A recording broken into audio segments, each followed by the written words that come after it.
যখন আসমান ঠান্ডা, জমিন ঠান্ডা, মাছ ঘুমায়, গাছ ঘুমায়, পশু ঘুমায়, পাখিরা ঘুমায়, মানুষ ঘুমায়, ওই ঠিক নীরব গভীর রাতের বেলা আমি আল্লাহ নিজে রেডি হয়েছি তোকে ডাকার জন্য আসবো। অতিও গভীর হয় রজনী যখন, নীরবে প্রভুর নাম জপিও তখন। প্রভুর করুণা যদি আইবারে চাও, গভীর রাতে উঠে প্রভুর গুণগান গাও। তোরে পাঁচবার মুয়াজ্জিনের দিয়ে ডাকছি, আও না, আমি আল্লাহ নিজে রেডি আসতেছি তোরে ডাকতে। আর কত দয়া করবো বল। আমি আল্লাহ এক রাত না, প্রতি রাত গভীরে যখন সব নীরব, তখন আমি ডাকি, ও আলা মিন মুস্তাগফিরিন ফাগফির আলাহ। কত গুনাহ করছো, কত নামাজ ছাড়ছো, কতবার দাড়ি কাটছো, কতবার বেপরদায় চলছো, কতবার পার্কে গেছো, কতবার চরিত্র নষ্ট করছো। আমি আল্লাহর কুদরতি কদমে একটা সিজদা করিয়া যদি বলো, ইয়া রাব্বি গফিরলি, আমি আল্লাহ তোর জীবনের গুনাহ একটা সিজদায় ক্ষমা করে দিব। এই ডাকেও যদি তুই না যাও, তোরে আমি এমনি ছাড়বো, তোর জন্যই জাহান্নাম। রেডি থাক, তোর জন্য আমি জাহান্নাম বানায় রাখলাম। কেমন জাহান্নাম জানোনি? ইয়া আইয়ুহাল্লাযীনা আমানু কু আনফুসাকুম ওয়া আহলিকুম নারা ওয়াকুদুহা আন-নাস ওয়াল হিজারা আলাইহা মালাইকাতুন গিলাযুন শিদাদুন লা ইয়াসুনাল্লাহা মা আমারাহুম ওয়া ইয়াফআলুনা মা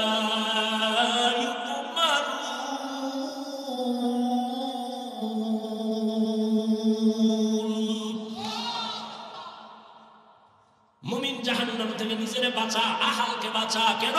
ওয়াকুদুহান নাস ওয়াল হিজারা, এমন জাহান্নাম আমি বানাইছি যেই জাহান্নাম আমি মানুষ দিয়ে জ্বালাবো, পাথর দিয়ে জ্বালাবো। কারণ দুনিয়ার আগুন পাতলা নরম, এজন্য আগুনটা জ্বালাইতে নরম জিনিস লাগে, কেরোসিন লাগে, খেরকুটা লাগে। আর জাহান্নামের আগুন এত কঠিন, এগুলো জ্বালাবার জন্য আমি আল্লাহ মানুষ আর পাথর ব্যবহার করব। জাহান্নামের আগুন জ্বালাতেই মানুষ দিব। ওয়াকুদুহান নাস ওয়াল হিজারা, দুনিয়ার আগুন থেকে 70 গুণ তাপ বেশি জাহান্নামের আগুন। আল্লাহ পাক বলেন, আমি আল্লাহ তোদের এত দয়া করার পরেও যারা নামাজ পড়বি না, নামাজ পড়বি না, রোজা রাখবি না, পর্দা করবি না, এরে বান্দা যদি এই অবস্থায় কবরের দিকে যাও, আমি আল্লাহ পাক ফেরেশতা লাগাই দিছি তোর পিছনে, বাঁচার উপায় নাই। কিয়ামতের ময়দানেও তোর কঠিন বিচার হবে। নেক আমলওয়ালারা ডান হাতে আমলনামা নিয়ে বিনা হিসেবে জান্নাতে দৌড়াবে, আর যারা বেনামাজি তোদের জন্য কঠিন অবস্থা হবে। একদিকে জাহান্নামের চিৎকার, জাহান্নাম বলবে, আল্লাহ বেনামাজি গুলো কই, তাড়াতাড়ি দাও, আমার পেটে বড় ক্ষুধা, গুনাহগার গুলো দাও। ওদিকে সূর্যের গরম, অন্যদিকে আমার নবী বলেন, আল্লাহ রাগান্বিত হয় বলবেন, লিমানিল মুলকুল ইয়াউম, আল্লাহ পাক বলবে আজকের দিনের রাজত্ব কার? আওয়াজটা দেওয়া মাত্র হাসরের ময়দানটা থরথর করে কেঁপে উঠবে। এগুলো পাগলের মতো চিল্লাইব। নবী বলল, আয়েশা, নবীরা পর্যন্ত যাদের গুনাহ নাই তারাও কান্নায় বেকারার হয়ে যাবে, উম্মতেরাও পাগলের মতো ঘুরবে, নবীদের কাছে যাবে সুপারিশ করার জন্য, সুপারিশ পাওয়ার জন্য। মুসা নবী বলবে পারবো না, ঈসা নবী বলবে পারবো না, আদম নবীর থেকেও ফিরে আসবে, ইব্রাহিম নবীর থেকেও ফিরে আসবে। সর্বশেষ উম্মতগুলো রহমতের নবীকে তালাশ করবে সুপারিশের জন্য। নবী কই আছে হাসরের মাঠে? আম্মা জান জিজ্ঞাসা করলেন, নবী কোথায় থাকবেন? নবী বলেন, ও আয়েশা, আমি আল্লাহর কুদরতের সামনে মাকামে মাহমুদে সিজদায় করে কান্না করো। আফাহাসিবতুম আন্নামা খালাকনাকুম আবাসা, আফাহাসিবতুম আন্নামা খালাকনাকুম আবাসান ওয়া আন্নাকুম ইলাইনা লা তুরজাউন। ও মানুষ, তোমরা কি ধারণা করছো আমি তোমাদেরকে অনর্থক বানিয়েছি? প্রশ্ন, তোমরা কি ধারণা করেছো আমি তোমাদেরকে অনর্থক বানিয়েছি? অর্থাৎ আমি তোমাদের অনর্থক সৃষ্টি করি নাই। এবং এটাও কি তোমরা ধারণা করেছো আমার আদালতে আর কোনোদিন তোমরা আসবা না? অর্থাৎ আমার কাছে একদিন আসতেই হবে, পালানো যাবে? কেউ পালাতে পারছে? আল্লাহকে মেরে ফেলার জন্য চক্রান্ত করেছিল আল্লাহর এক দুশমন নমরুদ। বাঁশ দিয়া সিঁড়ি বানাইয়া উপরে যায়, তীর মেরে আল্লাহকে মেরে ফেলবে। কারণ আল্লাহকেই যদি মেরে ফেলা যায় ঝামেলা মুক্ত হয়ে যাবে। আল্লাহ বলেন ওয়া মাকারাল্লাহ ওয়াল্লাহু খায়রুল মাকিরিন। তুমি কত বড় চালাক, তুমি বানাইছি তো আমি। এই নমরুদ, এই চালাক, তুই কত বড় চালাক, তোরে বানাইছি আমি, তোর মেমোরিটাও দিছি আমি, মেমোরির মধ্যে জিবিও দিছি আমি, কত পরিমাণ জিবি তোর ধারণ ক্ষমতা আছে তাও দিছি আমি। অতএব তুই যতই চালাকি করো, আমি রবের উপরে তোর চালাকি চলবে না। আল্লাহর দুশমন নমরুদ সে তীর মারার জন্য বাঁশের সিঁড়ি দিয়ে উপরে গিয়ে তীর ঠিকই মারলো। একটা প্রাণীর গায়ে লেগে রক্ত লেগে তীরের মাথা নিয়ে নিচে নাইমা ভক্তদের কয়, দেখ এই রক্ত লাগানো আল্লাহ নাই, মেরে ফেলেছে। আর সেই বেঈমানের আল্লাহ ধ্বংস করার জন্য আল্লাহর কোনো বাহিনী প্রয়োজন হয় নাই। একটা অসুস্থ মশা নমরুদেরকে ইতি টেনে দিয়ে দিল, নাকে দিয়া ঢুইকা মাথার ভেতরে গেছে, তাও কিন্তু অসুস্থ মশা মাথার একেবারে জায়গা মতো বৈশা ফাঁকে ফাঁকে একটা আওয়াজ দেয়, মিস কল দেয়। নমরুদের মাথাটা গরম হয়ে যায়, অসহ্যকর গরম, ঠান্ডা করার কোনো ঔষধ নাই। হঠাৎ করে নমরুদের জুতার সাথে মাথার সাথে মোলাকাত হয়ে গেছে, লাগা মাত্র মাথাটা ঠান্ডা হয়ে গেল।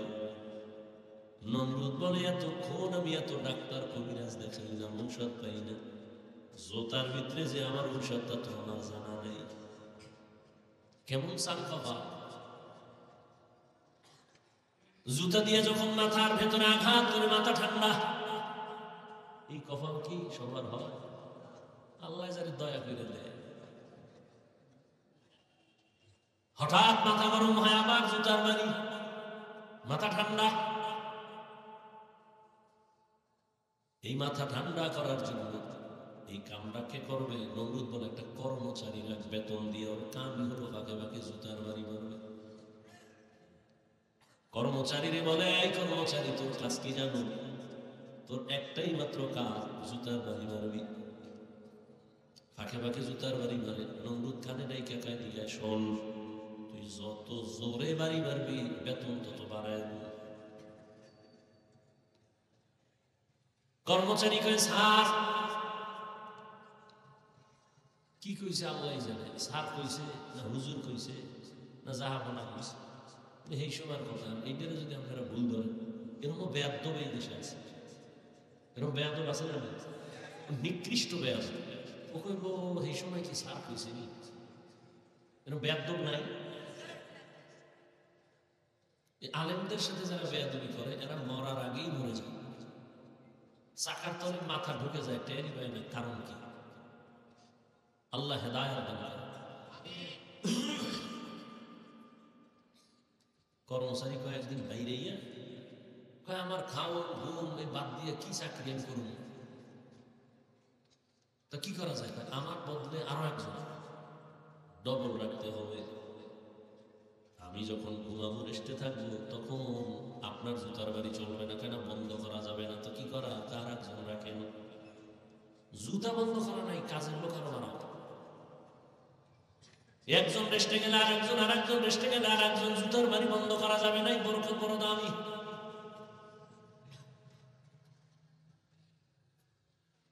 আল্লাহ পাক বলেন, দুনিয়ার মানুষ মনে মনে ভাবছো আমি তোমাকে অনর্থক বানাইছি না, আমি আল্লাহ তোমার জন্য বিশাল আসমান বানাইছি, তোর জন্য বিশাল জমিন আমি তোমার জন্য বানাইলাম, বিশাল সূর্য তোমার গোলামের জন্য। আমি আল্লাহর কোন কাজে লাগে না সূর্য? আল্লাহর কাজে লাগে? একটু লাগে? বুঝে শুনে বুঝে, খুব বুদ্ধি লয়ে এত বুঝছেন না? হুজুরেরা বোকা আর আমি হাফিজুর রহমান তো ট্রিপল বোকা।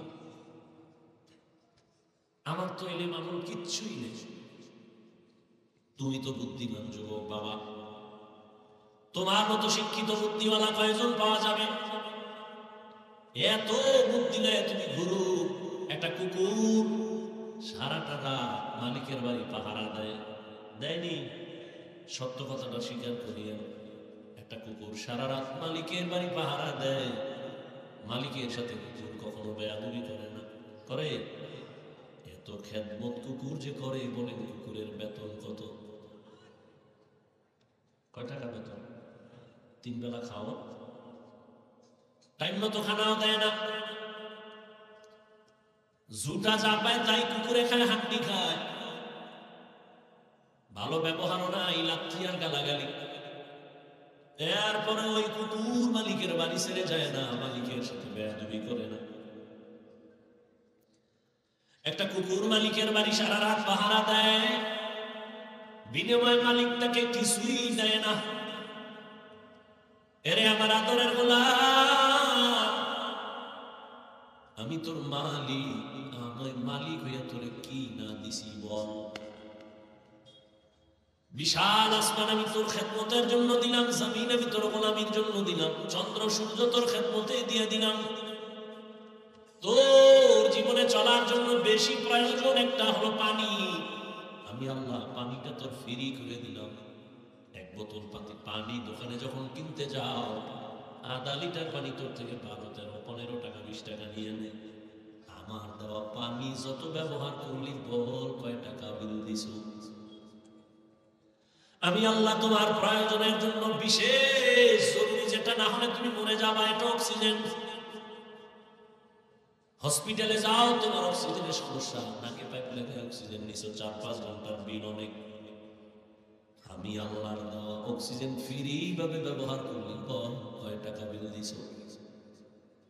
বিদ্যুতের বাতি জ্বালাও, ঘরে বাইরে বিল দাও, বিল না দিলে তোর লাইনটা কেটে দেয়। আর আমার সূর্য যে আমি আলো দিলাম, বিদ্যুতের আলো, বল আমার সূর্য ব্যবহার করলি কয় টাকা বছরে বিল দিছ? আমি আল্লাহ তোর কাছে কোনো বিল চাই না, বান্দা তুই ব্যবহার কর, যত বড় কর। পানি, মাছ, ঘাস সব তোর জন্য দিলাম। জমিনের ফসল তোর জন্য, গাছের ফল তোমার জন্য, নদীর মাছ তোমার জন্য, সব আমি তোমাকে দিলাম। এর বিনিময়ে আমি একটা টাকাও চাই না। এর বিনিময়ে আমি বলি না তুমি সারা রাত যায় নামাজে কাটাও। তোমারে আমি আল্লাহ সব দিলাম, এর বিনিময়ে আমি চাই না তুমি সারাদিন রোজা রাখে তসবিহ টানো। এই পশুরে আল্লাহ পাক ভালো মন্দ যাচাই করার জ্ঞান দেন না, আল্লাহ মানুষকে দিয়েছেন, একটু ভাবো।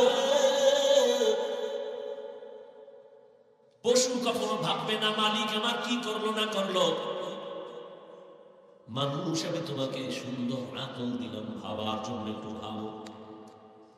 তোমার জীবনের যা প্রয়োজনের থেকে বেশি দিলাম, চাওয়ার আগে দিলাম। আমি আল্লাহ বিনিময়ে কিছুই চাই নাই। তুমি দুনিয়াতে এসে ব্যবসা করো বাধা নাই, চাকরি করো বাধা নাই, লেখাপড়া করো বাধা নাই, তুমি ঘুমাও বাধা নাই, খানা খাও বাধা নাই, বাজারে যাও বাধা নাই। আমি আল্লাহ তোমার উপরে কি পরিমাণ দয়া করেছি হিসাব মিলা দেখো। আহসিন কামা আহসানাল্লাহু ইলাইক। আমার আল্লাহর কি পরিমাণ দয়া। এই আল্লাহর গোলাম, আল্লাহ এই পরিমাণ দয়া তোমার আমার উপরে করেছে, আর কোন প্রাণীর উপরে করেন নাই। গর্তের পিপিলিকারে খানা কে দেয়? কথা বল। উড়ন্ত পাখি সকালবেলা ডানা মেলে উড়ে, সন্ধ্যাবেলা নিজের পেট ভরে বাচ্চার খানা নিয়ে বাসায় চলে আসে। ওই উড়ন্ত পাখির খানা কে দেন? নদীর মধ্যে হাজারো ধরনের প্রাণী আছে, এগুলোর খানা কে দেন? জঙ্গলে হাজারো প্রাণী খানার আয়োজন কে করেন? ওই আল্লাহ বলে ওরা দামি না মানুষ দামি? কি ওয়ালাকাদ কাররামনা বানি আদম ওয়া হামালনাহুম ফিল বাররি ওয়াল বাহরি ওয়া রাযাকনাহুম মিনাত তাইয়্যিবাত ওয়া ফাদ্দালনাহুম আলা কাসীরিন মিম্মান খালাকনা তাফদীলা। খারাপ লাগতেছে না? ধৈর্য হারায় গেছে।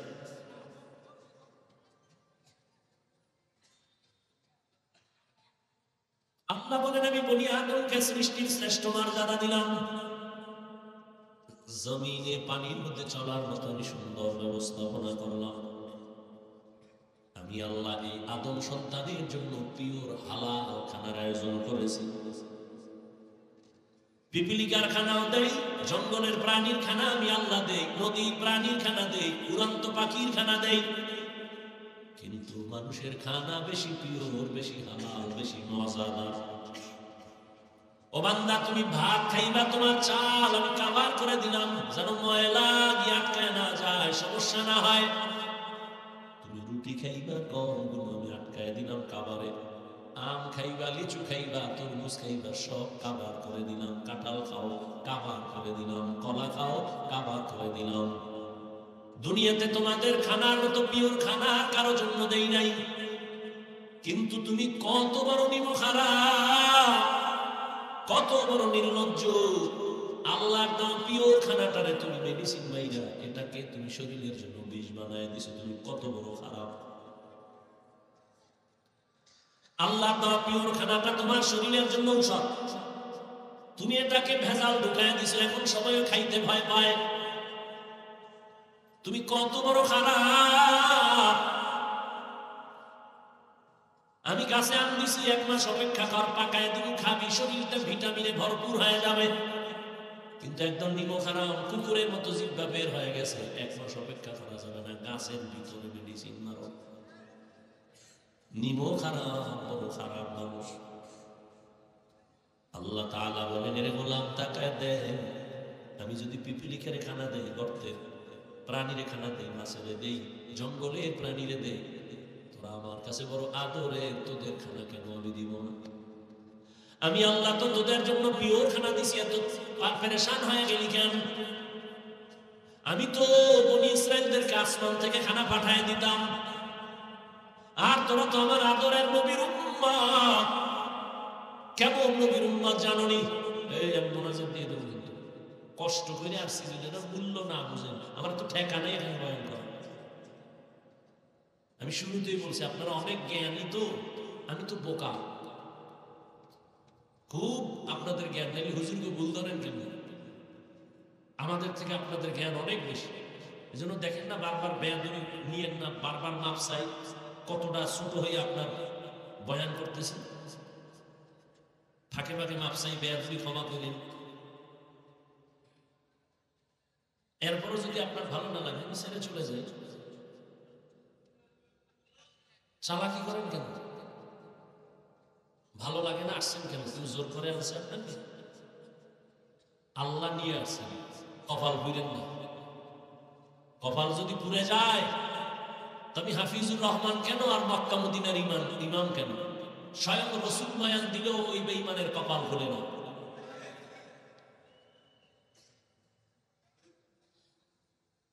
যেই রসুলের চেহারা মুবারক এক নজর দেখলে পেটের ক্ষুধা থাকে না, কেমন মায়ার নবী আমার! যেই রহমতের নবীর চেহারা মুহাব্বতের নজরে দিবে জাহান্নাম হারাম। কেমন মায়ার নবী, রহমতের নবী! আম্মা জান আয়েশা রাদিয়াল্লাহু আনহা বলেন, আমি আমার হুজরায় বসে সুই সুতা নিয়ে সেলাইয়ের কাজ করতেছিলাম, হঠাৎ তেল নাই, বাতি বন্ধ হয়ে গেল, রুম অন্ধকার, সুইটাও পড়ে গেল, খুঁজে পাবো কোথায় অন্ধকার। এশার নামাজের পরে রহমতের নবী আমার হুজরায় ঢুকলেন। রহমতের নবীর চেহারা আলোতে পুরো আলো হয়ে গেল। রহমতের নবীর আলো দিয়া আমি সুইটা, চিকন সুই, আমি খুঁটির গোড়ার থেকে হাতের মধ্যে নিয়ে নিলাম। যেই নবীরে একবার তাকাইলে 7 দিনের ক্ষুধা পেটে আর থাকে না। আম্মা জান আয়েশা রাদিয়াল্লাহু আনহা বলেন, নবীজির ঘাম আমি বোতলের মধ্যে ভরে রাখতাম আর বড় বড় অনুষ্ঠানে আতর হিসাবে ব্যবহার করতাম। চিল্লানারে ও সিলেটের মুসলমান, সে মায়ার নবী কেমন? যদি নবীরে চিনতি, যেই নবীর জন্য গর্তের পিপিলিকা আসে, যেই রহমতের জন্য নবীর জন্য জঙ্গলের প্রাণীরা চোখের পানি ছেড়ে কাঁদে, ওই নবীকে যদি চিন্তা, গলায় ছুরি লাগাইতা, দাড়ির মধ্যে অস্ত্র লাগাইতা না রে যুবক বাবারা। হেদায়েতের মালিক আমার আল্লাহ, কেমন এক নবী আমার আল্লাহর মায়ার নবী জানোনি? মুসা নবী ও নবী, ঈসা নবী আল্লাহর বন্ধু, ইব্রাহিম আল্লাহর বন্ধু, ঈসা আল্লাহর বন্ধু, মুসা আল্লাহর বন্ধু, দাউদ আল্লাহর বন্ধু, ইউসুফ নবী আল্লাহর প্রিয় বন্ধু, মুহাম্মদ আল্লাহর বন্ধু। তবে ব্যবধান, সব নবী রাসূল আমার আল্লাহ তাআলার আশিক, আর আমার আল্লাহ হলেন মুহাম্মদের আশিক। ডিস্টার্ব করো না ভাইরা আমার। তো কেমন নবী যে আল্লাহ নবীর আশিক, যেই নবীর চেহারা দেখলি হাজারো বেঈমান কালেমার জন্য তৈয়ার, সেই নবীকে এক নজর না, একদিন না, এক বছর না, টানা 13 বছর দেখলো, বয়ান শুনলো, কিন্তু কত বড় নিকৃষ্ট বেঈমান। 13টা বছর দেখি বয়ান শুনিও একবারও কালেমা পড়ে নাই। জানেননি এই তাজা বেঈমানের নাম কি? অন্যদিকে 27 বছরের একটা যুবক তরবারি নিয়ে দৌড়ায় নবীকে জবাই করবে। কয় বছরের?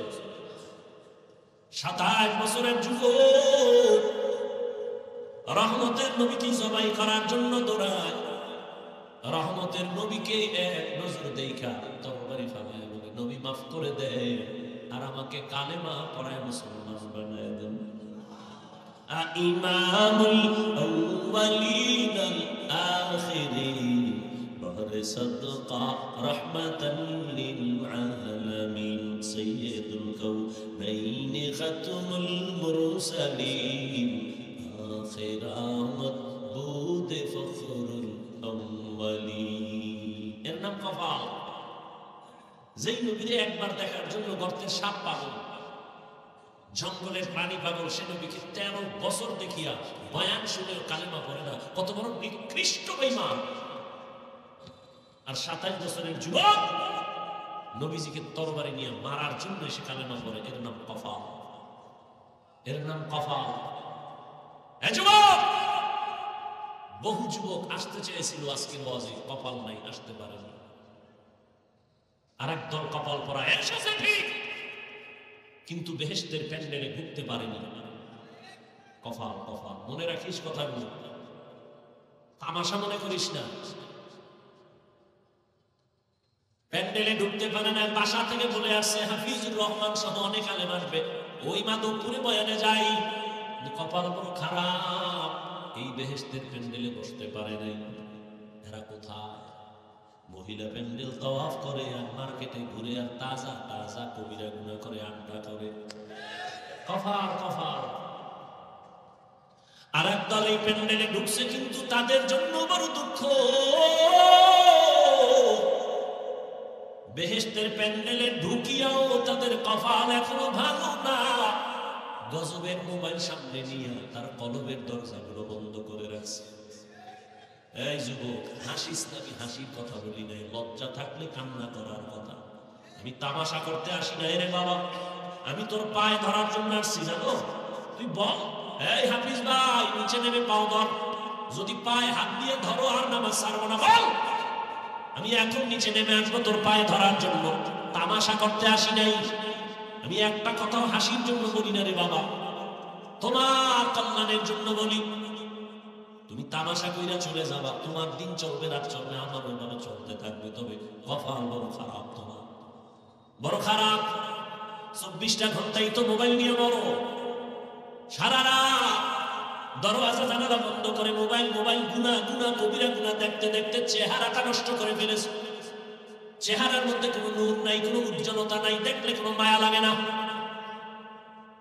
সারা রাত কবিরা গুনাহ করে চেহারাটা নষ্ট করে ফেললা রে বাবা। যাদের দিলের চক্ষু খোলা আছে তারা তোমার কপালের দিকে তাকাইলেই বুঝতে পারবে তুমি রাতের বেলা কি করো।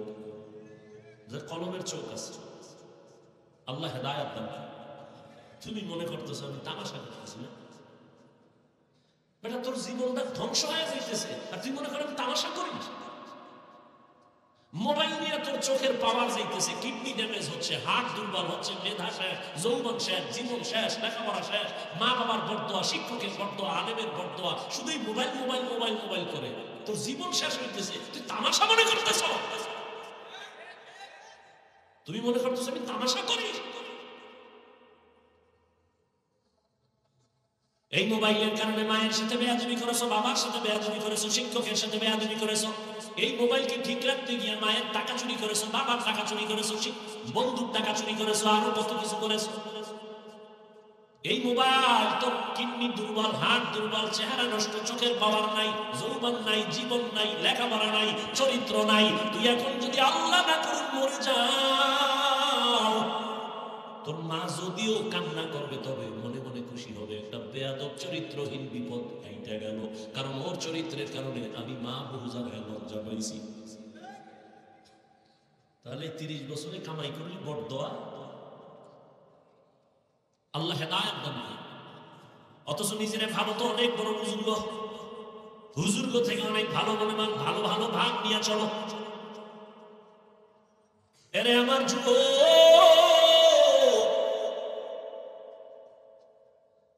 এই ময়দানটা বড় দামি। কেমন দামি যে রহমতের নবী বলেন এখানে বসার সাথে সাথে সবার গুনাহ মাফ হয়ে গেছে।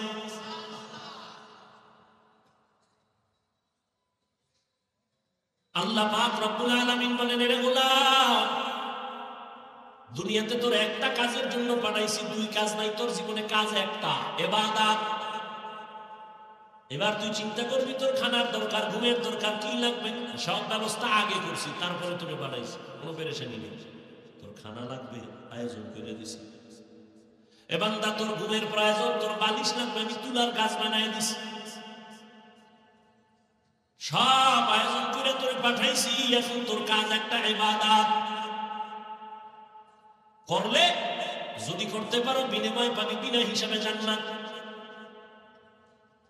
তবে ইবাদত মানে এটা না সারা রাত মসজিদে কাটাও, সারাদিন যায় নামাজে কাটাও না। ব্যবসা করো ইবাদত, চাকরি করো ইবাদত, লেখাপড়া করো ইবাদত, ঘুমাও ইবাদত, কান্না করো ইবাদত, হাসো ইবাদত। তবে মন করা না রহমতের নবীর আদর্শ মতে। নবীর আদর্শ মতে কান্না করবি ইবাদত, নবীর আদর্শে হাসবা ইবাদত, নবীর আদর্শ মেনে বান্দা তুমি বাথরুমে যাইবা ইবাদত, নবীর আদর্শ মেনে পানি পান করো ইবাদত। ইবাদত বানায় করো। এই যে একটা বোতলে পানি তুমি পান করবা ইবাদত হিসাবে না, আমি করবো ইবাদত হিসাবে। কষ্টের কিছু না, সিস্টেম পাল্টাও। কি? তুমি এই পানিটা পান করতে গেলে বাম হাতটা দ্রুত দৌড়ায় যাবে বিদ্যুতের গতিতে, ধরে বাম হাতে বোতলটা ধরবা, মুখটা খুলে বাম হাতটা দিবা, একটানে আধা লিটার নাই। আমিও পানি এভাবেই পান করবো, তবে বাম হাত যাবে না, ডান হাত যাবে। একটানে পান করবো না, 3টে স্টেপ আমি পান করবো। ইবাদত হয়ে গেল। পিপাসাও মিটলো। তোর পিপাসা মিটলো কিনা জানি না, ভয়, কারণ বুকে গিয়ে পানি আটকে গেছে, ধর করার টাইম নেই। জুতা পরো, তুমি ইবাদত বানায় পড়ো নবীর আদর্শে। তুমিও জুতা পরো, আমিও জুতা পরবো, ইবাদত বানায় পড়ো। কিসের কষ্ট? ডান জুতায় ডান পা আগে ঢুকাও, এরপরে বাম জুতায় বাম পা ঢুকাও, এরপরে দোনো পায়ে যখন জুতা ঢুকছে, যখন তুমি কদম দিবা, নবীর আদর্শ হলো ডান পা দিয়ে কদম আগে দাও, ইবাদত হয়ে গেল। কষ্টের কিছু আছে? বাথরুমে তুমিও যাও, আমিও যাই, রহমতের নবীর আদর্শ মেনে যাও, ইবাদত হয়ে যাবে। বাম পা দিয়ে ঢুকো, খালি পায়ে যাও না, খালি মাথায় ঢুকো না। ঢুকার আগে দোয়া বলিয়া ঢুকো। কিছুই পারো না তো বিসমিল্লাহ বলে ঢুকো। গিয়া তুমি বাথরুমে বসবা, বাম পায়ের উপরে ভর করে বসবা, নবীর আদর্শ সুন্নাত। হাঁটুর উপরে কাপড় উঠাইবা না, সুন্নাত। খালি মাথায় ডুববা না, খালি পায়ে বাথরুমে যাইবা না, বাথরুম হলো জিন শয়তানের আড্ডাখানা। আবার তুমি ডান পা দিয়া বের হও, বের হয়ে বলো আলহামদুলিল্লাহ। বাথরুম হইল, ইবাদত হইল। সিস্টেম পাল্টায় দিলে কষ্টের কোনো কাজ নাই। খানা তো তুমিও খাও যুবক বাবা, আমিও খাই, ইবাদত বানায় খাও, দস্তারখান বিছাইয়া খানা খাও, দোনো হাতের কবজা দিয়া খাও। প্লেটে খানা নিয়ে ডান দিক দিয়া শুরু করো, বিসমিল্লাহ বলে শুরু করো। খানার তোমার মুখের জুটা কিন্তু আল্লাহ পাক বানায় দিছে। তুমি খাইয়া লইয়া যে জুটা ফালাও, এটা খবরদার খবরদার খবরদার, শুধু খবরদার না, যদি তোমার কপাল ভালো থাকে ওয়াদা করো, ওয়াদা করো, হুশ থাকতে চোখ খোলা থাকতে কোনোদিন খাদ্যের জুটা পানির মধ্যে ফেলবা না, ওয়াদা করো। কারণ তোমার জুটা এত পাক, এই জুটাটা ফালায় দেওয়ার পরে 3 শ্রেণীর প্রাণী খাওয়ার জন্য অপেক্ষা করে। তোমার জুটা আল্লাহ পাক বানাইছে, তোমার কত দাম, আর তুমি সেই খাওয়ান না পাক বানায় ফেলছো। তোমার গাঁজা না খাইলে ভালো লাগে না, বিড়ি না টানলে তোমার শরীর গরম হয় না। তোমার জুটা খাওয়ার জন্য বিড়াল অপেক্ষা করে, কুকুর অপেক্ষা করে, জিনেরা অপেক্ষা করে। আজকে কোনো ওয়াজ মানো আর না মানো, আজকে এই ওয়াদাটা করে যাও, জীবনে কোনোদিন জুটা কাটা পানিতে ফেলবা না। ঘরের পিছনে শুকনা কোনো জায়গায় ফেলে দিবা, কুকুর খাবে, বিড়াল খাবে, জিনেরা খাবে। যদি পানিতে ফেলো 3 সেকেন্ড বরদোয়া পাবো। তুমি বলবা বিড়ালে বরদোয়া দিলে কি আয় যায়। শোন রাসূলের কথা, রহমতের নবী বলেন, একজন বান্দি আল্লাহর আবেদা সালেহা জাকেরা শাকেরা, এমন একজন ইবাদত করনেওয়ালা বান্দি, জীবন ভর ইবাদত করেছে, হঠাৎ একদিন তার ঘরে বিড়াল ঢুকলো। বিড়াল ছিলেন তো, বিড়াল ঘুমাইতেছেন না, বিড়াল ঢুকছে, খাঁচায় আটকায় ফেলেছে, নিজেও খানা দেয় না, অন্যের ঘরে গিয়ে খাবে সেই সুযোগও দেয় নাই। বিড়ালটা খাঁচায় আটকায় পড়ে না খাইয়া ধুকে ধুকে বিড়াল মরে গেল। রহমতের নবী বলেন, ওই মহিলা যখন অন্যায় করেছে, একটা গাইবী আওয়াজ, কে যেন গাইবের থেকে বলে, এই নারী, বিড়ালের কষ্ট দেওয়ার কারণে তুই জীবনে যত নেক আমল করেছো সব আমলগুলো বরবাদ। বিড়ালের সাথে জুলুম করলে যদি এই হয়, যারা মানুষের উপরে জুলুম করো, গরিবের দিয়া গাধার মতো কাজ করাও, ঠিক মতো বেতন দাও না, সরকারি চাকরি করো, ঘন্টা খুঁজে 8 ঘন্টা ডিউটি, 20,000 টাকা বেতন। এই সিলেটের চালাক মুসলমান, সরকারি বেসরকারি চাকরি করো, ডিউটি 8 ঘন্টা, ঘন্টা খুঁজে 20,000 টাকা বেতন। তুমি যদি 1 ঘন্টা ডিউটি না কইরা পুরা বেতন নাও, 1 ঘন্টা ডিউটি না করার বেতন নেওয়া হারাম। এত সোজা আল্লাহ বাবা। এরে নবীর আশিক, ইবাদতের জন্য আল্লাহ পাঠাইছেন। 12 নয়, 24টা ঘন্টা দিয়ে রাত দিনকে আল্লাহ কাবার করে দিয়েছেন। 24 ঘন্টার বাইরে আছে নাকি? 24 ঘন্টা দিয়ে দিন আর রাত, কখনো দিন বড় হবে রাত ছোট হবে, কখনো রাত বড় দিন ছোট। আল্লাহ কয়, দেখ আমি কত দয়া করছি, পুরা 24টা ঘন্টার মধ্যে 22 ঘন্টার সময় তুমি তোমার ব্যক্তি কাজে লাগাও, যাও। এই সিলেটের মধ্যে কলিজাটা ভেঙ্গে কথা বলতেছি রে বাবা, কাউকে আঘাত করার জন্য না, বুকে বুক লাগানোর মোহাব্বত নিয়ে বয়ান করতেছি। 22 ঘন্টা সময় আল্লাহ দিয়া দিলেন, যা তোর ব্যক্তি কাজে লাগাও, চাকরিতে ব্যবহার করো, ব্যবসায় কাজে লাগাও, লেখাপড়া করো। 22 ঘন্টা সময় তোমার, যাও তোমার পার্সোনাল কাজে ব্যয় করো। থাকলো কয় ঘন্টা? মাত্র 2 ঘন্টা সময় তোমার কল্যাণের জন্য আখিরাতের লাইনে ব্যয় করো। কয় ঘন্টা? দেখছেন আল্লাহ কত দয়াময়। এই যে 2 ঘন্টা কিন্তু একসাথে দেই না। যদি বলতাম 2 ঘন্টা একসাথে দাঁড়ায় নামাজ পড়বি, কষ্ট হইতো না? যদি বলতাম 2 ঘন্টার সময় এক নাগারে কোরআন তেলাওয়াত করবি, কষ্ট হবে। আমি এভাবে দেই নাই, আমি আরো দয়া করেছি, 2 ঘন্টা ভাগ করছি। ফজরের 4 রাকাত নামাজে 20 মিনিট দিয়ে তুই দোকানে যাও, দোকানদারি অফিস করে আবার জোহরের সময় 10 রাকাত নামাজে আবার 20 মিনিট দিয়া খাইয়া লইয়া আবার অফিসে যা। আবার একটা গ্যাপের পরে আসরের 4 রাকাত নামাজে 20 মিনিট দিয়ে আবার দোকানে যাও, আবার মাগরিবের 5 রাকাত নামাজে 20 মিনিট দিয়ে তুমি আবার দোকানে যাও, আবার এশার নামাজের 9 রাকাতে 20 মিনিট সময় দিয়ে বাসায় যা, যাইয়া স্ত্রীর হক আদায় কর, সন্তানের হক আদায় করে ঘুমা।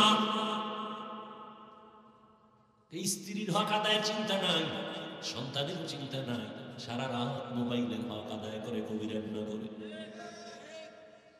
আবার ফজরের সময় উঠে 5 বেলার নামাজের জন্য 20 minute 20 minute 20 minute 20 minute 20 minute এমন ভাবে দিছেন যাতে তোর ব্যবসার ক্ষতি না হয়, চাকরির ক্ষতি না হয়, লেখাপড়ার ক্ষতি না হয়। এত সুযোগ দেওয়ার পরেও যারা নামাজ পড়বি না, তোর চামড়া রাখবো আমি, কুত্তার থেকে তোর বেশি শাস্তি দিবে, তোর এমনি ছেড়ে দিব। তোর ব্যবসার ক্ষতি করলাম না, তোর চাকরির ক্ষতি করলাম না, তোর লেখাপড়ার ক্ষতি করলাম না, মাত্র 20 মিনিট করে সময় ভাগ করে দিলাম যাতে তোর ক্ষতি না হয়, ঘুমের ক্ষতি না হয়, ব্যবসার ক্ষতি। এরপরেও যারা নামাজ পড়বি না, আমি আল্লাহ তোর এমনি ছেড়ে দিব না, তুই রেডি থাক। আমার দেয়া পানি, আমার দেয়া বাতাস, আমার দেয়া সূর্যের আলো, চাঁদের আলো, জমিনের ফসল, গাছের ফল, নদীর মাছ খাইলি সব আমার, আমি আর হিসাব নিব না। যদি 20 মিনিট 20 মিনিট করে হাজিরাটা ঠিক মতো দাও, ওরে শয়তানের ধোঁকায় পড়িয়া তারা এতদিন পারো নাই। আমি আল্লাহ ফজরে ডাকলাম, মুয়াজ্জিনের দিয়া সালাতু খায়রুম মিনান নাওম, তোরে ফজরের হাজিরায় পাই নাই। আমি আল্লাহ রাগ করি না, যদি রাগ করতাম তোরে ঘুমের থেকে আর জাগাইতে দিতাম না। আমি আল্লাহ মুয়াজ্জিনের দিয়ে আবার যোহরের সময় ডাকতেছি, এই ডাক, হাইয়া আলাস সালাহ, এই নিমো খারাপ, তোরে যোহরের হাজিরায় পাই নাই। আমি আল্লাহ এখনো রাগ করি না। আমি আল্লাহ আসরের সময় আবার হাজিরায় ডাকলাম, আয় আয় তাড়াতাড়ি, আসরেও পাই নাই, মাগরিবে ডাকলাম পাই নাই, এশার নামাজেও ডাকা হলো পাওয়া যায় নাই। আহ আল্লাহ কত দয়া। আল্লাহ কয় তোরে 5 বারেও যখন পাইলাম না, এইবার আমি আল্লাহ নিজেই তৈরি হয়ে গেলাম। যখন আসমান ঠান্ডা, জমিন ঠান্ডা, মাছ ঘুমায়, গাছ ঘুমায়, পশু ঘুমায়, পাখিরা ঘুমায়, মানুষ ঘুমায়, ওই ঠিক নীরব গভীর রাতের বেলা আমি আল্লাহ নিজে রেডি হয়েছি তোকে ডাকার জন্য আসবো। অতিও গভীর হয় রজনী যখন, নীরবে প্রভুর নাম জপিও তখন, প্রভুর করুণা যদি পাইবারে চাও, গভীর রাতে উঠে প্রভুর গুণগান গাও। তোরে 5 বার মুয়াজ্জিনের দিয়ে ডাকছি, আও না, আমি আল্লাহ এবার নিজে রেডি আসতেছি তোরে ডাকতে। আর কত দয়া করবো বল।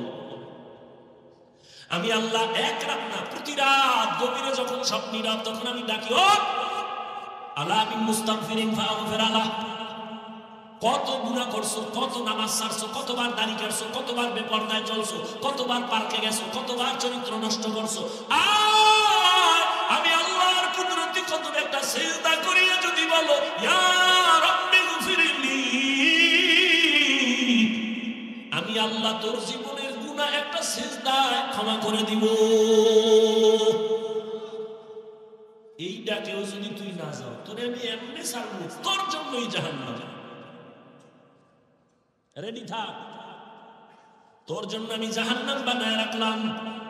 কেমন জাহান্নাম জানোনি? ইয়া আইয়ুহাল্লাযীনা আমানু কু আনফুসাকুম ওয়া আহলিকুম নারা ওয়াকুদুহা আন-নাস ওয়াল হিজারা আলাইহা মালাইকাতুন গিলাযুন শিদাদুন লা ইয়াসুনাল্লাহা মা আমারাহুম ওয়া ইয়াফআলুনা মা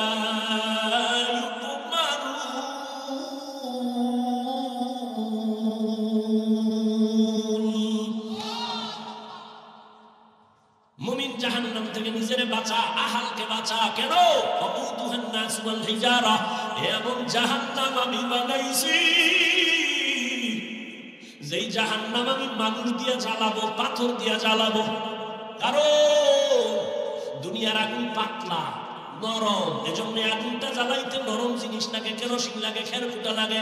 আর জাহান্নামের আগুন এত কঠিন, এগুলো জ্বালাবার জন্য আমি আল্লাহ মানুষ আর পাথর ব্যবহার করব, জাহান্নামের আগুন জ্বালাতেই মানুষ দিব। ওয়াকুদুহান নাস ওয়াল হিজারা, দুনিয়ার আগুন থেকে 70 গুণ তাপ বেশি জাহান্নামের আগুন।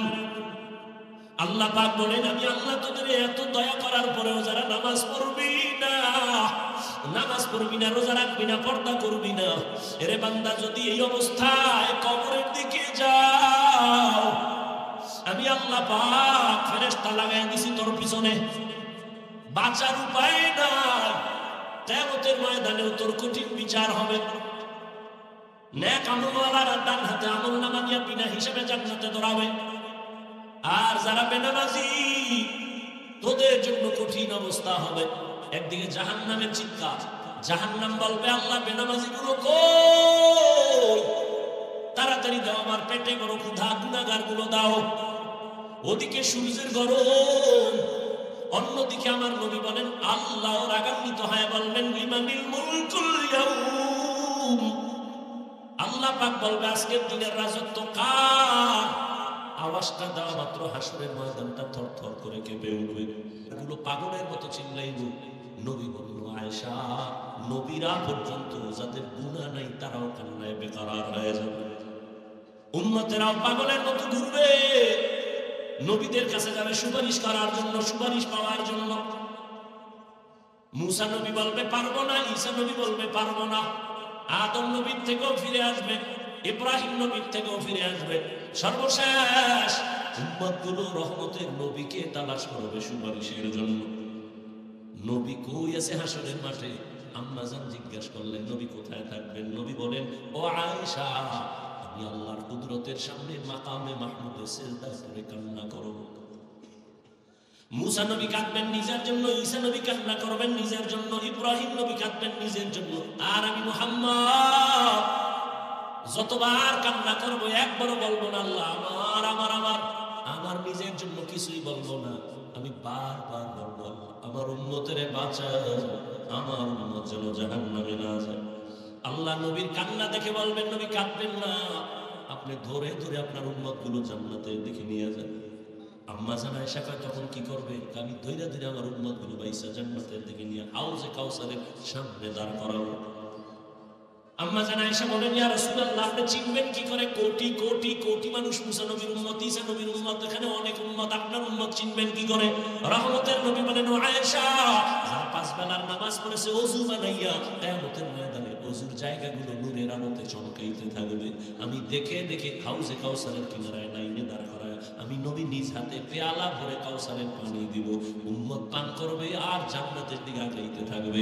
লাইনে অনেক উম্মত দাঁড়ানো, পানি পান করতেছে, আসতেছে করতেছে, হঠাৎ একটা পর্দা পড়ে যাবে।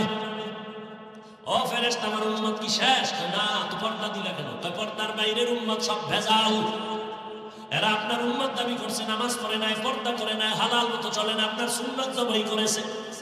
নবী বলেন আয়েশা, তখন আমি রাগ করে বলবো সুবহান সুবহান লিমান গায়্যারা মিন বাদি, এই বেঈমান নাফরমান উম্মত, তোরা আমার থেকে আলাদা হয়ে যাও, তোরা আমার উম্মত না।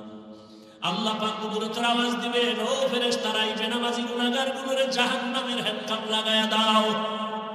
ও আমার যুবক, তোমারে কিন্তু এতক্ষণ যত বয়ান শুনাইছি একবারও বলি নাই হুজুর হও, এতক্ষণ যে বয়ান শুনাইছি একবারও বলি না আমার মতো 5 কল্লি লাগাও। আমি যে এতক্ষণ চিল্লাইতেছি একবারও বলি না আমি কওমি মাদ্রাসার সন্তান, তুমিও কওমি মাদ্রাসায় যাও।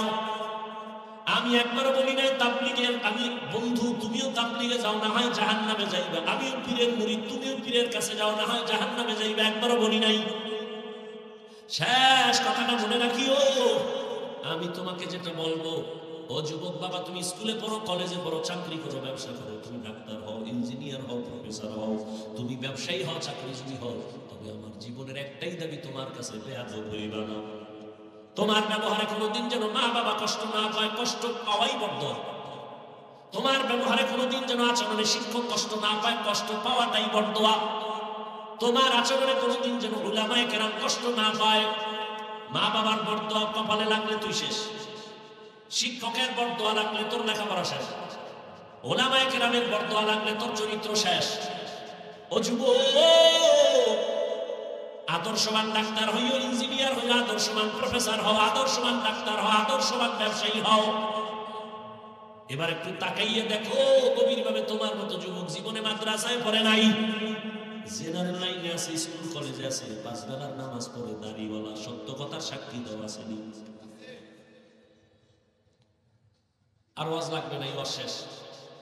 বাসায় যাইয়া নিজের দরজাটা জানালা বন্ধ করে নিজের পায়ের জুতা খুলে কপালে একটা বাড়ি দিবি, অন্ধকারে কেউ যেন দেখে না, জিনেও যেন দেখে না। বাড়ি দিবি আর বলবি, এই কপাল পড়া, তোর কপালে কার বরদোয়া লাগছে? তোর মতো যুবক স্কুলে পড়ে নামাজ পড়ে, কলেজে পড়ে নামাজ পড়ে, তুই পারো না কেন? তোর কপাল অভিশপ্ত কেন? কার বরদোয়া লাগছে? তোমার মতো যুবকরা এবার পুলিশ বিডিআরের চাকরি করে, 5 বেলার নামাজি নাই, তোমার কপাল কেন খারাপ?